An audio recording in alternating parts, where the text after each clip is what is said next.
আমরা সর্বাত্মক আপনাদের পাশে আছি। আমরা সেবা নিয়তে ইনশাআল্লাহ আপনাদেরকে। বিয়ানীবাজারে আধুনিক বিষ মুক্ত ও জলবায়ু সহনশীল কৃষি উন্নয়নে পার্টনার ফিল্ড স্কুল কংগ্রেস 2025 অনুষ্ঠিত হয়েছে। বুধবার সকালে উপজেলা অডিটোরিয়াম হল রুমে দিনব্যাপী এই কংগ্রেসের আয়োজন করে কৃষি সম্প্রসারণ অধিদপ্তর। Programme on agriculture and rural transformation for nutrition entrepreneurship and resilience in Bangladesh প্রকল্পের আওতায় অনুষ্ঠিত পার্টনার ফিল্ড স্কুল কংগ্রেসে আধুনিক কৃষি ব্যবস্থাপনা, জলবায়ু সহনশীল কৃষি ও বিষমুক্ত খাদ্য উৎপাদনের রূপরেখা নিয়ে বিশদ আলোচনা হয়।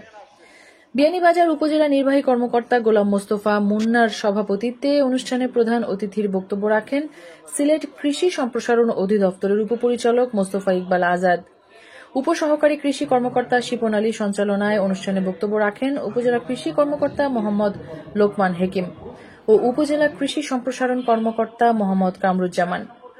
প্রধান অতিথির বক্তব্যে সিলেট কৃষি সম্প্রসারণ অধিদপ্তরের উপপরিচালক মোস্তফা ইকবাল আজাদ বলেন, কৃষকের দক্ষতা ও উৎপাদনশীলতা বৃদ্ধিতে পার্টনার প্রকল্পের আওতায় ফিল্ড স্কুল, উত্তম কৃষি চর্চা, আধুনিক সেচ প্রযুক্তি, মানসম্মত তথ্য ব্যবস্থাপনা ও ফার্মার সার্ভিস সেন্টার চালু করা হয়েছে। যদি আমরা কৃষিকাজ করতে হবে, সেই জন্য আমরা উত্তমভাবে কৃষিকাজ করব, এই উদ্দেশ্যে কিন্তু মূলত এই প্রকল্পটা হাতে নেওয়া হয়েছে। কারণ উত্তম কৃষি চর্চা করলে আমাদের অনেক লাভ আছে। গ্যাপের প্রথম কথা হলো উৎপাদন বৃদ্ধি করতে হবে, ঠিক আছে। 2 নম্বর পয়েন্ট হলো পরিবেশ ঠিক থাকতে হবে। কারণ আমরা অনেক সময় জমিতে কীটনাশক ব্যবহার করতেছি, তাই না? দেখা যায় আমাদের মাস্ক নাই, এপ্রুন নাই, আমার গ্লাভস নাই, আমার কোনো বুট নাই, গাম বুট নাই। আমরা খালি গায়ে অনেক সময় ওষুধ স্প্রে করতেছি, মুখে ঢুকতেছে, আমার চামড়ায় পড়তেছে, আমার স্কিন আমার ডিজিজ হয়ে যাচ্ছে। তাহলে আমাকে পরিবেশ ঠিক রাখতে হবে। তারপর আমি কৃষক, আমার স্বাস্থ্য ঠিক থাকতে হবে।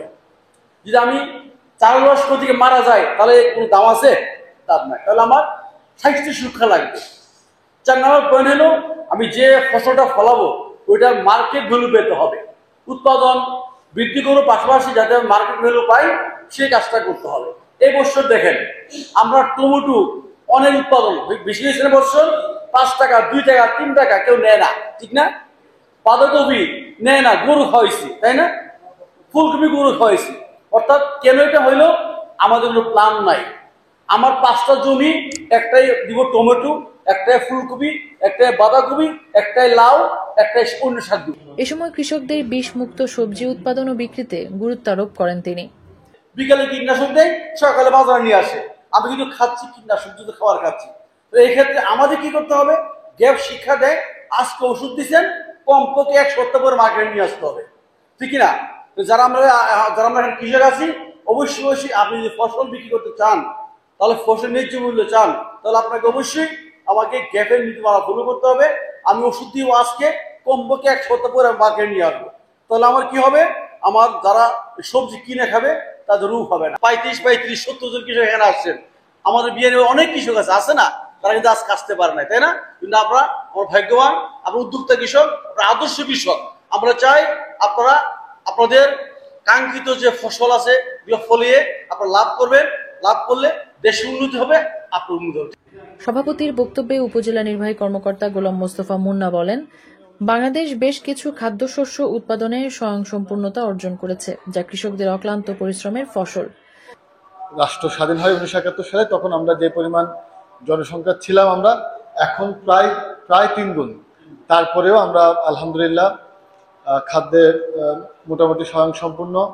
সবটাই হচ্ছে আপনাদের অবদান। আমাদের কৃষকবৃন্দ তাদের যে অদম্য স্পৃহা, নানা ক্ষেত্রে জমিতে 1 ইঞ্চি বাড়ে নাই, এই জমিতেই অনেক ক্ষেত্রে তারা অনেক বেশি পরিমাণ পরিশ্রম করে আমাদেরকে যে খাদ্যের স্বয়ংসম্পূর্ণ রেখেছেন, সেজন্য আমি সবাই ধন্যবাদ এবং কৃতজ্ঞতা জানাচ্ছি। একটা বিষয় হচ্ছে, যত দিন যাচ্ছে আমরা বিভিন্ন পর্যায়ে টেকনোলজির প্রযুক্তির ব্যবহার করছি। আমরা একটা সময় পর্যন্ত সবকিছু হাতে করতাম, এখন আমরা নানা রকমের যন্ত্র ব্যবহার করছি। একসময় কৃষিতে যন্ত্র বলতে বোঝাতে হচ্ছে ট্র্যাক্টর, এছাড়া ওভাবে কোনো যন্ত্র ইউজ হতো না বললেই চলে। এখন আমরা কম্বাইন রাইস হারভেস্টার দিয়ে ধান কাটি, ইভেন ধান লাগাইও হচ্ছে ট্রান্সপ্লান্টার দিয়ে, ভুট্টা মারার যন্ত্র, নানা ক্ষেত্রে নানা রকম যন্ত্রপাতি আমরা ব্যবহার করছি। আমরা উন্নত মানের সার ব্যবহার করছি, বীজের ক্ষেত্রে, চারার ক্ষেত্রে, প্রত্যেকটা ক্ষেত্রে আমরা বিজ্ঞানসম্মতভাবে বা গবেষণালব্ধ যে বিষয়টা সেটা ব্যবহার করার চেষ্টা করছি। কৃষকরাও আমাদের এই যে উদ্যোগগুলো আছে সবাই এগিয়ে আসছেন এবং নানা ক্ষেত্রে বিভিন্ন প্রশিক্ষণের মাধ্যমে, প্রযুক্তি ব্যবহারের মাধ্যমে, পরামর্শের মাধ্যমে এই কৃষি উৎপাদন বাড়ানোর সর্বোচ্চ চেষ্টা করছেন। উপজেলা কৃষি কর্মকর্তা লোকমান হেকিম বলেন, এ ধরনের কংগ্রেসে কৃষক প্রতিনিধিদের অভিজ্ঞতা বিনিময়, বাস্তব ভিত্তিক প্রশিক্ষণ এবং উদ্ভাবনী চর্চার প্ল্যাটফর্ম তৈরি হয়।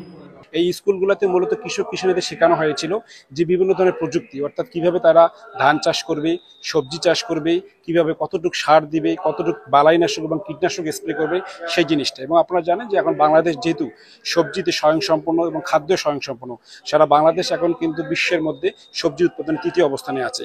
কিন্তু প্রশ্ন হচ্ছে আমাদের নিরাপদ সবজি আমরা কতটুকু পাচ্ছি, এটাই হচ্ছে আমাদের মূল প্রশ্ন। এই প্রশ্ন থেকেই কিন্তু আমরা এই স্কুলগুলো চালু করেছি। আমাদের কিছু গ্যাপ স্কুল ছিল, গুড এগ্রিকালচার প্র্যাকটিস। এই স্কুলে মূলত আমাদের যে একজন কৃষক মানে মাটিতে যে বীজ ফেলবে সেখান থেকে শুরু করে হারভেস্ট করা পর্যন্ত কিছু নিয়ম নীতি আছে। এই নিয়ম নীতিগুলো কৃষকদেরকে শেখানো হয়েছে, যার মাধ্যমে তারা নিরাপদ সবজি উৎপাদন করতে পেরেছে। অর্থাৎ বিষ প্রয়োগ করলেও সে বিষটা মানুষের খাওয়ার জন্য কতটুকু উপযুক্ত হবে এবং কতদিন পর খাওয়া যাবে, এই বিভিন্ন বিষয় নিয়ে তাদেরকে শেখানো হয়েছিল।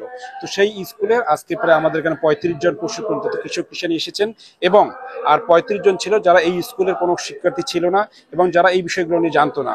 মূলত তাদের মাধ্যমে আজকে যারা নন সিআইজি অর্থাৎ নন পিএফএস স্কুলভুক্ত শিক্ষার্থী ছিল তাদেরকে আমরা এই প্রযুক্তিটা হস্তান্তর করব। এই মূলত উদ্দেশ্য নিয়ে আজকে এই পার্টনার কংগ্রেস হচ্ছে। এবং আপনারা জানেন যে যেখানে একটা করে স্কুল ছিল সেই স্কুলগুলো ভবিষ্যতে একটা করে ক্লাবে পরিণত হবে এবং সেটা একটা রেজিস্ট্রেশনের মাধ্যমে, সমবায় অফিসের মাধ্যমে আমরা রেজিস্ট্রেশন করব। সেই রেজিস্ট্রেশনের মাধ্যমে তারা ভবিষ্যতে বিভিন্ন ধরনের প্রযুক্তি, বিভিন্ন ধরনের বাণিজ্যিক এবং বিভিন্ন ধরনের যন্ত্রপাতি ক্রয় থেকে শুরু করে সারা বছর তারা যাতে কৃষির সঙ্গে লেগে থেকে তাদের আর্থিক অবস্থার উন্নতি করতে পারে এবং সেই সঙ্গে বাংলাদেশে এই গ্যাপের যে একটা উদ্দেশ্য নিরাপদ সবজি উৎপাদন সেটা যাতে পূরণ হতে পারে।